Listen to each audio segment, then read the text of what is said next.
अस्सलामुअलैकुम दोस्तों, कैसे हैं आप सब। मैं आप सबको यूट्यूब चैनल इंग्लिश लिटरेचर पे वेलकम कहती हूँ।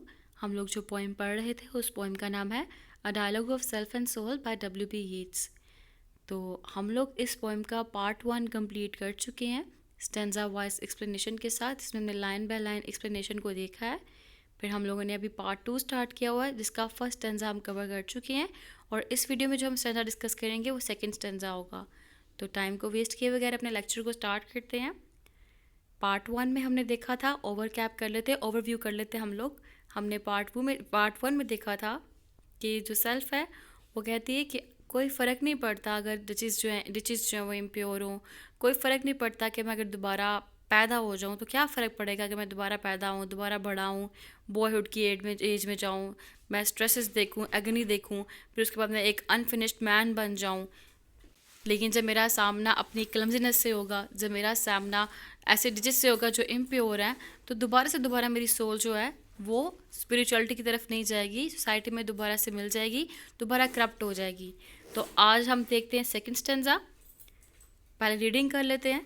The finished man among his enemies, how in the name of heaven can he escape that defilling and disfigured shape, the mirror of malicious eyes, casts upon his eyes until at last he thinks that shape must be his shape.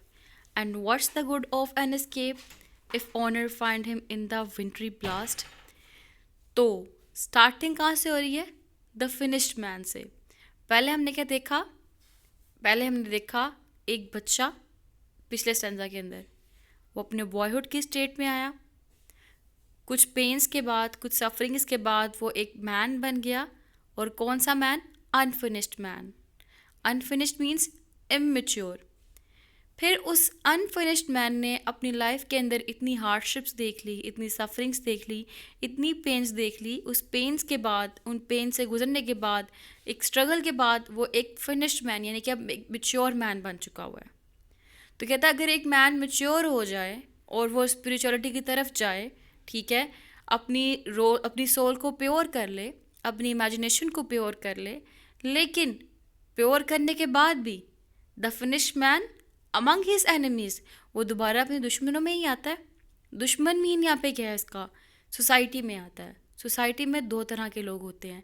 एक वो होते हैं जिनके पास knowledge होता है और उसके ऊपर वो अमल करते हैं। एक वो होता है जिनके पास नॉलेज भी हो लेकिन वो उसके ऊपर अमल नहीं करते, जिसको हम लोग कहते हैं पढ़े लिखे जाहिल। ठीक है, तो ये उन पढ़े लिखे जाहिलों को, उन इग्नोरेंट को कहता है एनिमीज़। तो कहता है मैं अगर फिनिश्ड मैन बन जाऊँ, स्पिरिचुअल ट्रांसफॉर्मेशन हो जाए, तो मैंने दोबारा कहाँ पे आना है? अपनी एनिमीज़ में आना है, उन इग्नोरेंट पीपल के अंदर आना है, उन इग्नोरेंट लोगों के अंदर आना है जो कि लाइक दोबारा से करप्ट ही हैं, जो ऑलरेडी करप्ट हैं। और मैं स्पिरिचुअल जर्नी तय करने के बाद, ठीक है, उन करप्ट लोगों के पास आऊँगा, तो जाहिर सी बात है कि आपको कंपनी का असर होता है, फिर से मेरी जो सोल है वो करप्ट हो जाएगी। तो फिर क्या फ़र्क पड़ता है मैं जो स्पिरिचुअलिटी है उसकी तरफ जाऊँ, क्या फ़र्क पड़ता है मैं रूहानी सफ़र की तरफ जाऊँ।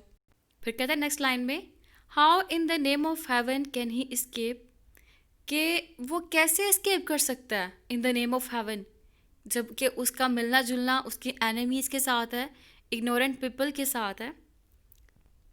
That defiling and disfigured shape, डिफिलिंग कहते हैं नापाक को, ठीक है। नापाक मीन्स ऐसे लोग जो डिग्रेड हो, पोल्यूट हो, पॉइजनस हो।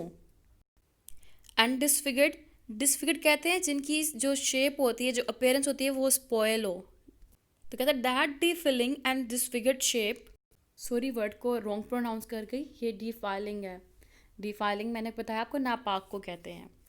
दैट डिफाइलिंग एंड डिसफिगर्ड शेप, कि फिर से मुलाकात उन्हीं नापाक लोगों से होनी है, उन्हीं डिसफिगर्ड से होनी है।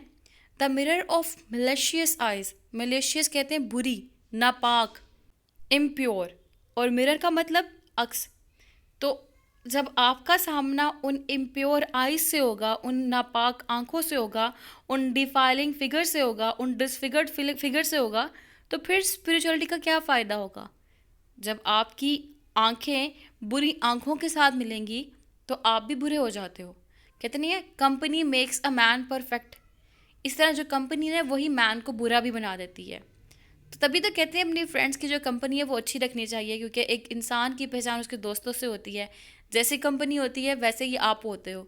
तो यहाँ पे जो सेल्फ है ना, वो भी यही कह रही है, कहती है जब मेरी कंपनी में बुरे लोग ही आएंगे, सोसाइटी में कोई अच्छा है ही नहीं, सोसाइटी में सारे ही करप्ट हैं, तो जब मेरी मुलाकात करप्ट से ही होगी तो मैं कैसे एक प्योर पैन बन जाऊँ, कैसे मैं स्पिरिचुअली ट्रांसफॉर्म कर लूँ अच्छे से खुद को। क्योंकि अगर मैं स्पिरिचुअली ट्रांसफॉर्म हो भी जाता हूँ तो मुझे कोई फ़ायदा नहीं होगा, क्योंकि मेरी मुलाकात एनिमीज से होगी, डीफाइलिंग से होगी, डिसफिगर्ड शेप से होगी और मलिशियस आइज से होगी। नेक्स्ट लाइन देखें, cast upon his eyes until at last. तो वो जो मलेशियस आइज हैं वो इसकी आंखों के साथ, तो जब वो बुरी आंखें इसकी आंखों से मिलेंगी, ठीक है, तब क्या होगा, तब नेगेटिव वाइब्स ट्रांसफ़र होंगी। ठीक है, जब नेगेटिव वाइब्स ट्रांसफ़र होंगी फिर से ये नेगेटिव ही हो जाएगा। आगे कहता है he thinks that shape must be his shape. तो जो उसकी शेप है वो इसकी शेप हो जाएगी। ठीक है, मीन्स स्पिरिचुअलिटी का अगेन कोई फ़ायदा नहीं, फिर से इविल ही होना है। तो देखे जाए इन लाइंस के अंदर तो लग नहीं रहा बहुत ज़्यादा क्रिटिसाइज़ किया जा रहा है मॉडर्न मैन को, और बिल्कुल राइट वे में क्रिटिसाइज़ किया जा रहा है, क्योंकि जो मॉडर्न मैन है ना उसका स्पिरिचुअलिटी से कोई ताल्लुक ही नहीं रह गया। हम किसी भी मज़हब से बिलोंग करते हो, हम हिंदू हों, हम मुसलमान हों, हम क्रिश्चियन हो, तो हमारी होली प्रैक्टिसेस कितनी है, हमारी मजहबी प्रैक्टिस कितनी है। लाइक बीइंग अ मुस्लिम, मैं एक मुसलमान हूँ, क्या हम 5 वक्त की नमाज़ पढ़ते हैं, क्या हम कुरान पढ़ते हैं, क्या हम लोग देखते लगा क्या पैगाम है हमारे लिए, अल्लाह ताला ने हमें क्या मैसेज दिया है, क्या हम लोग उस तरह चल रहे हैं जैसे हमारे इस्लाम ने हम लोग को तालीमात दी हैं, कि हम लोग को हमारा मज़हब कहता है कि हम लोग एक दूसरे को प्रोटेक्शन दें, मज़हब इस्लाम कहता है कि हम लोग एक दूसरे के खाने का ख्याल रखें। अल्लाह ताला फरमाता है कि जो किसी भूखे को खाना खिलाए वो अल्लाह ताला के नज़दीक करीब तरीन इंसानों में से है। इस्लाम कहता है बच्चों से प्यार करो, तो हम क्या बच्चों से प्यार कर रहे हैं। वो कहता है औरतों को उनका प्रॉपर वे में पूरा पूरा हक अदा करो, हम हक अदा कर रहे हैं। वो कहता है कि एक दूसरे की इज़्ज़त का ख्याल रखो, हम क्या इज़्ज़त का ख्याल रख रहे हैं।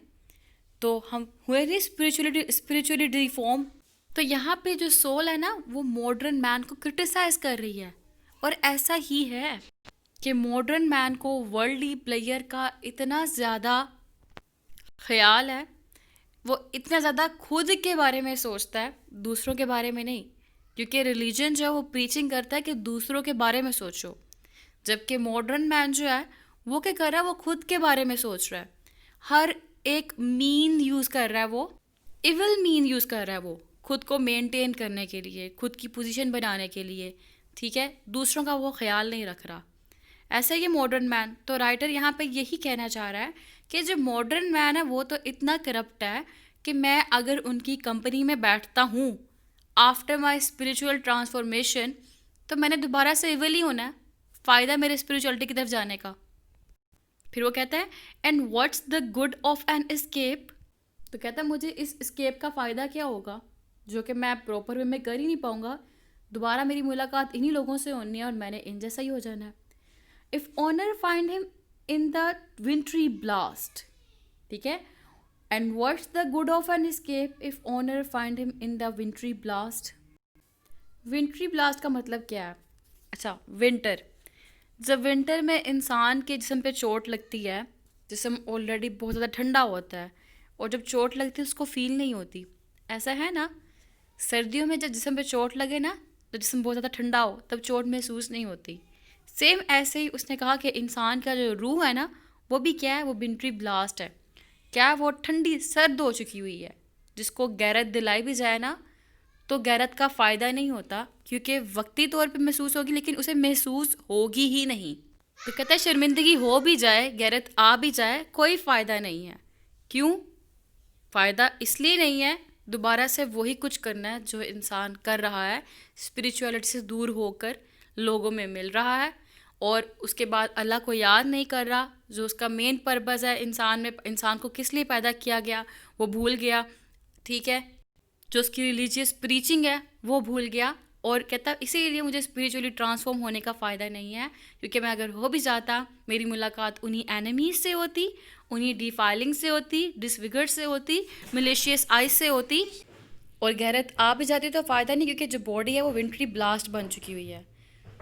तो अब इसकी राइम स्कीम देख लेते हैं। इसकी राइम स्कीम जो है वो बन रही है ABBA CBBC। एनिमीज और आइज, इन दोनों की राइमिंग है।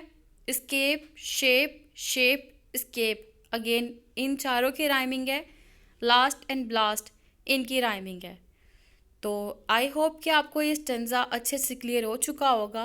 कोई कन्फ्यूजन हुई तो आप कमेंट में पूछ सकते हैं। वीडियो कैसी लगी कमेंट में ज़रूर बताइएगा। वीडियो को लाइक भी करिएगा अगर पसंद आई आपको, और इसको दोस्तों के साथ शेयर भी करिएगा, क्योंकि आपका एक शेयर हमारे लिए बहुत ज़्यादा मैटर करता है। और आप शेयर करते हैं तो नॉलेज उतना ही ज़्यादा फैलता है। तो दुआओं में ख़ास याद रखिएगा। मिलते हैं नेक्स्ट लेक्चर में नेक्स्ट स्टेंजा के साथ। बेस्ट ऑफ लक तब तक के लिए, और अल्लाह हाफिज़। Thank you so much for watching this video. Stay tuned with us.